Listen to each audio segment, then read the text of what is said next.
Audio Jungle.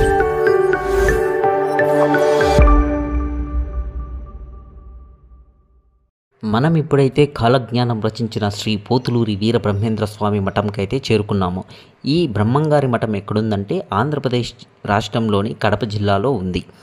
ఈ ప్రాంతాన్ని 17వ శతాబ్దంలో కంది మల్లయ్య పల్లె అని పిలిచేవారు. తర్వాత ఆ స్వామి సజీవ సమాధి గావించుకున్న మహాపుణ్యక్షేత్రం కాబట్టి బ్రహ్మంగారి మఠంగా పిలువబడింది. మనకి మఠంలో దర్శనీయ స్థలాలు ఏమేమి ఉన్నాయో మీకు చూపిస్తాను, చూడండి. ఈ బ్రహ్మంగారి మఠంలో దర్శనీయ స్థలాలు ఏమనగా వీరబ్రహ్మేంద్ర స్వామి వారి నివాస గృహం ఒకటి ఉంది. అలాగే స్వామివారు మంచినీళ్ళ కోసం తవ్వుకున్న మంచినీరు బావి ఒకటి ఉంది. అలాగే స్వామివారు రాసిన కాలజ్ఞాన పత్రాలు ఉన్నాయి. అలాగే పోలేరమ్మతో నిప్పు తెప్పించిన రచ్చబండ కూడా మనకి ఇక్కడ కనిపిస్తుంది. అలాగే స్వామివారి మనవరాలు ఈశ్వరీదేవి మఠం కూడా ఇక్కడ ఉంది.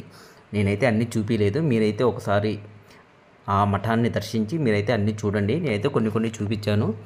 తర్వాత దగ్గరలో గల దర్శనీయ స్థలాలు అంటే మనం బ్రహ్మంగారి మఠం నుంచి 9 కిలోమీటర్లు ట్రావెల్ చేసిన తర్వాత సిద్ధయ్య మఠం కూడా మనకైతే ఉంటుంది. సిద్ధయ్య అంటే అందరికి తెలిసింది, వీరబ్రహ్మేంద్ర స్వామి వారి శిష్యుడు. తర్వాత కక్కయ్య గుడి, తర్వాత పోలేరమ్మ గుడి, ఆ తర్వాత బ్రహ్మసాగర్ డ్యామ్ కూడా మనకి కొంచెం దూరం ట్రావెల్ చేసిన తర్వాత అయితే ఉంటుంది. నేనైతే అవన్నీ చూపించలేదు, నేను జస్ట్ బ్రహ్మంగారి మఠం అయితే చూపించాను.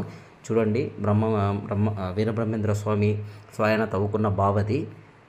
ఇప్పుడంతే అంతా మొత్తం డస్ట్ అంతా పడి బాలేదు. ఇంకా మనకు కావాల్స్తే అక్కడ బుక్స్ అయితే దొరుకుతాయి. కాలజ్ఞాన పుస్తకాలు బ్రహ్మంగారు రాశారని చెప్పేసి అవి మీరు కావాల్సి ఉంటే కొనుక్కోండి. Thank you friends. ఇట్లు మీ కడప అబ్బాయి సాగర్.